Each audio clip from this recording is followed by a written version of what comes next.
उपासना केली तरी देखील तुमचे आंतरिक चक्षु जागृत होऊ शकतात, अशा प्रकारची व्याख्या आहे. बरं. आणि ते असं म्हटलं जातं की ते ब्राह्ममुहूर्तावर केलेलं ध्यान हे जास्त फायदेशीर ठरतं, तर त्या बाबतीत तुला काय वाटतं? नाही, ब्राह्ममुहूर्तावर सुद्धा ध्यान केलं ही सुद्धा एक व्याख्या आहे, परंतु मला असं वाटतं की आजची परिस्थिती, आजची युवक जे आपण पाहिले ना, तर हे सकाळी किती वाजता उठतात हे याच्यावर आहे.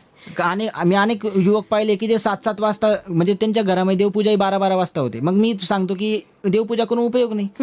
तुमची जी देवपूजा आहे किंवा तुमची जी विधी आहे ती विधीच्या वेळेला झाली तर हे योग्य आहे. बरोबर. तुम्ही जर विधी वगळता जर तुम्ही केव्हाही देवपूजा करत असाल, केव्हाही उपासना करत असाल, केव्हाही नामस्मरण करत असाल किंवा केव्हाही तुम्ही अभ्यास करत असाल, तर ते काही उपयोगाचे नाही. आणि आजचे विद्यार्थी जर आपण पाहिले ना, तर आजचे विद्यार्थी अभ्यास केव्हा करतात? परीक्षा आल्यावरच अभ्यास करतात. खरं तर अभ्यास हा, आणि कसं असतं माहिती आहे का, तुम्ही शालेय पुस्तकांव्यतिरिक्त सुद्धा तुमचा अभ्यास असला पाहिजे.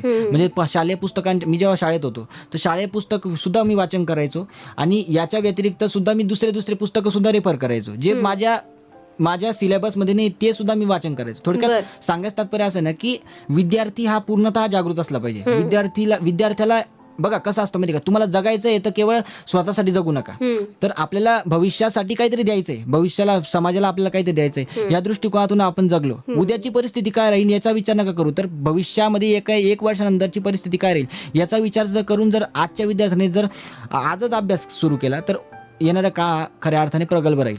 बर, नक्कीच. तू कोणाला आदर्श मानतोस आणि या व्यसनमुक्ती करण्यासाठी कुठल्या आदर्शांची जोपासना करावी याविषयी काय सांगशील? मला असं वाटतं की व्यसनमुक्ती करण्यासाठी आपल्या महाराष्ट्राला जी संत परंपरा लाभलेली, तर या संत परंपरेचा जर नीट आपण अभ्यास केला तर हीच आपल्यासाठी व्यसनमुक्तीसाठी खरा आदर्श. म्हणजे निवृत्ती ज्ञानदेव, सोपान मुक्ताबाई, एकनाथ नामदेव, तुकाराम, शाहू फुले आंबेडकर, हे जी आपल्याला जी परंपरा लाभलेली, ही महाराष्ट्राची जी संत परंपरा आहे, महाराष्ट्राला जो ऐतिहासिक वारसा लाभलेला आहे, मला असं वाटतं प्रत्येकाने जर ग्रंथालयात जाऊन यांच्यापैकी एकाही संतांचं नुसतं वाचन जरी केलं तरी त्यांना व्यसनमुक्ती होऊ शकते किंवा व्यसनमुक्तीचा त्यांना संदेश मिळू शकतो, असं मला वाटतं. थोडक्यात वाचनातूनच आपण व्यसनमुक्ती करू शकतो, ध्यानाच्या माध्यमातून आपण व्यसनमुक्ती करू शकतो, किंवा योगिक विचाराच्या माध्यमातून आपण व्यसनमुक्ती करू शकतो. ज्या गोष्टीमध्ये किंवा ज्या तत्वामध्ये मानसिक समुपदेशन आहे, ज्या तत्वामध्ये मानसिक संज्ञापन आहे, म्हणजे याला मानसशास्त्राचा सुद्धा आधार आहे, आपण जे सांगतोय याला वैज्ञानिक आधार सुद्धा आहे. थोडक्यात दिवसातून आपण अनेक वेळा जरी एक पुस्तक जरी वाचलं जे दैविक तत्वज्ञानावर आहे किंवा जे संत तत्वज्ञानावर आहे, तरी देखील आपण कारण व्यसन माणूस का करतो? कारण त्याला ते विचार येतात. आपण त्या विचारांना दूर करायचंय, बरोबर ती व्यसनाची व्याख्या आपण दूर करू शकतो, अशा प्रकारची व्याख्या आहे. बर, नक्कीच. तुझा हा जो काही आतापर्यंतचा प्रवास आहे याच्याकडे तू कशा दृष्टीने बघतो? तू स्वतःला खूप ब्लेस समजतोस? नाही, कसं असतं माहितीये का की एक योगी जेव्हा माणूस जीवन जगतो तर तो स्वतःला कधी काही समजू शकत नाही. कारण बघा, योगी आपण जेव्हा बनतो ना, तर ते जेव्हा तुमचं चित्त शून्य होतं, आपल्याला आता काही प्राप्त करायचं नाही, आपल्याला आता काही पाहिजे नाही, आपण फक्त जे जगायचंय ते समाजासाठी जगायचंय, आपल्याला जे जगायचंय ते एका चांगल्या उद्दिष्टासाठी जगायचंय.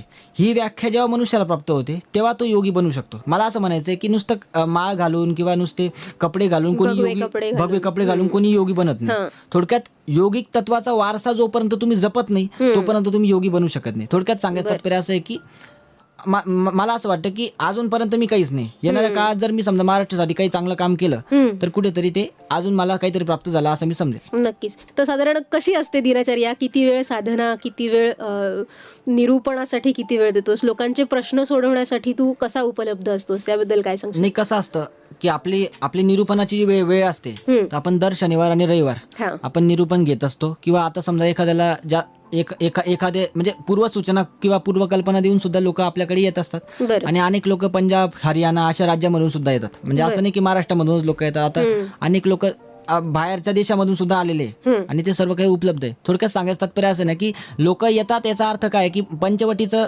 महात्म्य सुद्धा लोकांना पाहायचं असतं. थोडक्यात आपण जे सांगतो आपल्या निरूपणामध्ये काय आहे की मी लोकांना एकच सांगतो की आपल्या नाशिकला जो वारसा लाभलेला आहे, नाशिकचा जो वारसा आहे तो पंचवटीचा वारसा आहे. नाशिकला रामाचा वारसा लाभलेला आहे, नाशिकला काळाराम मंदिराचा वारसा लाभलेला आहे. नाशिकला एकंदरीत जो वारसा म्हणजे काळाराम मंदिराचा जो इतिहास आहे, काळाराम मंदिराला सामाजिक पार्श्वभूमी सुद्धा आहे, ऐतिहासिक पार्श्वभूमी सुद्धा आहे. थोडक्यात सांगायचं तात्पर्य असं आहे की मी लोकांना जे निरूपण करतो ते सामाजिक दृष्टिकोनातून सुद्धा करतो आणि धार्मिक दृष्टिकोनातून सुद्धा करतो. थोडक्यात दोन्ही मार्गाने, म्हणजे थोडक्यात आपल्याला आपल्याला संविधानिक भूमिका सुद्धा आपल्याला टिकवायची आहे आणि आपल्याला धार्मिक भूमिका सुद्धा टिकवायची आहे थोडक्यात. आणि आपली जी भूमिका आहे, आपली जी आध्यात्मिक भूमिका आहे, ती जर संविधानिक मार्गातून जर पुढे गेली, म्हणजे विश्वास, श्रद्धा, उपासना यांचे स्वातंत्र्य, या स्वातंत्र्याला उपभोगून आपण जर खऱ्या अर्थाने जर कोणालाही त्रास न देता आपण सामाजिक सलोखा जर जपला, तर निश्चितपणे आपल्याला खऱ्या अर्थाने व्याख्या त्याची करता येऊ शकते.